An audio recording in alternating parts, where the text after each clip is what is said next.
नमस्कार, मी ज्योतिर्विद नरेंद्र जोशी, ज्योतिष तालंकित या चॅनेलच्या माध्यमातून आज आपण शनी पालटाच्या संदर्भातील पुढच्या राशीचा विचार करणार आहोत. ती म्हणजे चौथी रास कर्क रास.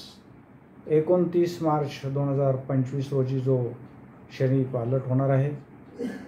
कुंभ राशीतून मीन राशीत शनी महाराज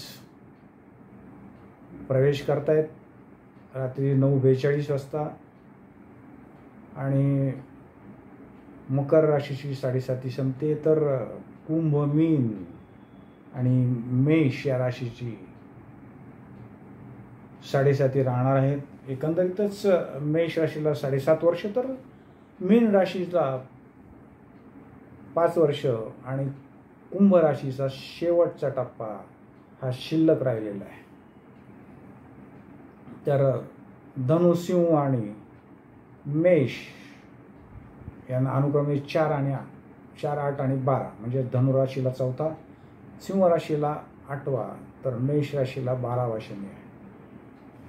आपण आज फोकस महत्त्वाचा कर्क राशीवर करणार आहोत. एकंदरीतच ह्या कर्क राशीला कोणत्या बाबी जमेच्या, कोणत्या जे आहे ते ऋणाची किंवा प्लस मायनस एकंदरीतच हे पॉईंट्स बघणार आहोत, जेणेकरून कोणत्या बाबतीपासून आपल्याला काळजी घ्यायला लागणार आहे आणि कोणत्या बाबी आपण निर्धास्तपणे करू शकतो यावरती आपल्याला लक्ष केंद्रित करता येणं शक्य जाईल. चला तर पाहूया आज आपण कर्क राशीच्या जमेच्या बाजू एकंदरीत कोणत्या असणार आहेत. तर या कर्क राशीला दूरच्या प्रवासातून अतिशय लाभ होण्याची शक्यता आहे. मग ते कारण कोणतंही असेल, शैक्षणिक असेल, तीर्थयात्रेचं असेल, शैक्षणिक असेल किंवा व्यापार नोकरीच्या संदर्भातून ज्या निमित्ताने आपण प्रवास कराल त्या प्रवासातून निश्चितच लाभ होणार आहे. त्याचप्रमाणे काही नोकरीच्या निमित्ताने, काही शिक्षणाच्या निमित्ताने निश्चितपणे काही जणांना परदेशी जाण्याचे योग येणार आहेत. तर काही जणांचं जे आहे ते बऱ्याच दिवसापासूनचं स्वप्न जे होतं ते पुस्तक लिहिण्याचं, ग्रंथ लिखाणाचं, ते निश्चितपणे या कालावधीत त्यांचं पूर्ण होणार आहे. मग त्यांचा विषय आध्यात्मिक असेल, सामाजिक असेल, आर्थिक असेल, तत्त्वज्ञानाचा असेल, इतर कोणत्याही क्षेत्रातलं जो प्रभुत्वाचा भाग आहे त्यावरती आपण निश्चितपणाने ग्रंथलेखनाचं काम करू शकणार आहात. त्याचप्रमाणे ज्या व्यक्ती बुद्धिजीवी आहेत, शारीरिक कष्टापेक्षा बुद्धीवरती ज्यांचा सगळा व्यवसाय आहे, अशा सगळ्या लोकांना या कालावधीत निश्चितपणे आर्थिक लाभ होणार आहे. त्याचप्रमाणे ज्या व्यक्तींना मगाशीच सांगितलेलं आहे की परदेश गमनाचे निश्चितपणे योग येणार आहे. हा भाग झाला सगळा कर्क राशीचा जमेच्या बाजू. आता आपण कर्क राशीच्या ज्या आहेत त्या ऋणाचे किंवा मायनस पॉईंट्स कोणते आहेत की त्या गोष्टीपासून या 7.5 वर्ष कमीत कमी काळजी घेऊन काम करायचे थोडक्यात. तर एकंदरीतच या कर्क राशीला त्यांचा जो आय किंवा रिसिप्ट्स आहेत ते काहीशा त्याच्यावरती त्यांना झगडण्याची वेळ येऊ शकते. तर आर्थिक लाभाचं प्रमाण निश्चितपणे कमी होण्याची शक्यता आहे. त्याचप्रमाणे त्यांना कानाचे विकार होऊ शकतात. त्याचप्रमाणे या व्यक्तींना त्यांच्या जवळच्या मित्रांकडून,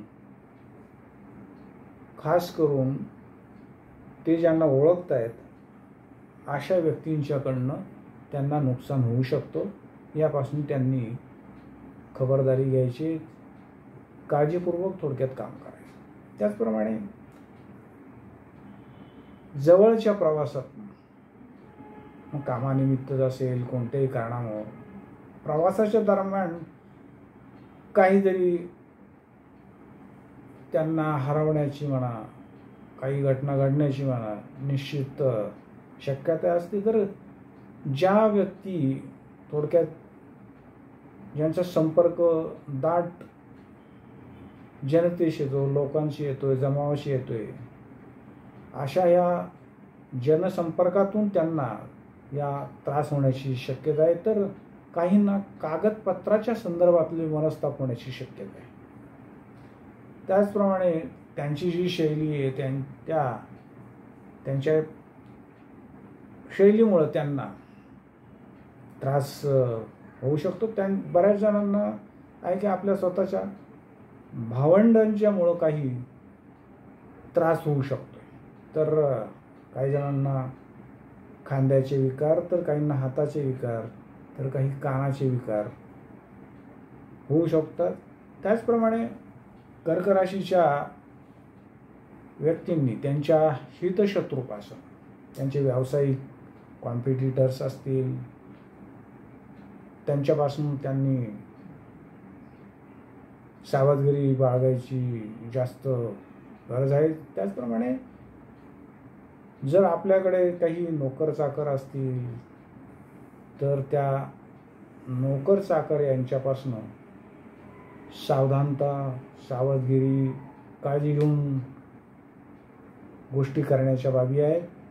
तर आपल्या आजोळच्या व्यक्तीकडून, मामाचं असेल, मावशीचं असेल, त्यांच्या संदर्भातून काही गोष्टी बिनसण्याच्या निश्चित बाबी असतील. ह्या ज्या तीनही बाबी आहेत थोडक्यात, मग आपल्या पराक्रमाच्या असतील, भावंडांच्या संदर्भात असेल किंवा निर्णय घेण्याच्या क्षमतेवरती, या बाबींपासून आपण काळजीपूर्वक काम करायचे. थोडक्यात काही बाबी जमेच्या असतील तर काही ऋणेच्या असतील.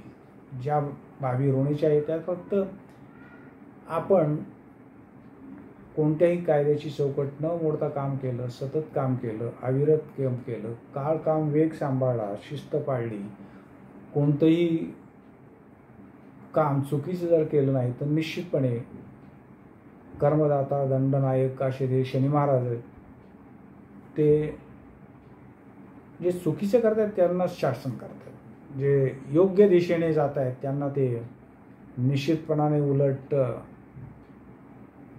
चांगलीच फळ देत आहेत. आज आपण या कर्क राशीचं शनी पालटाचा जमेचा आणि ऋणेचा भाग पाहिला आहे.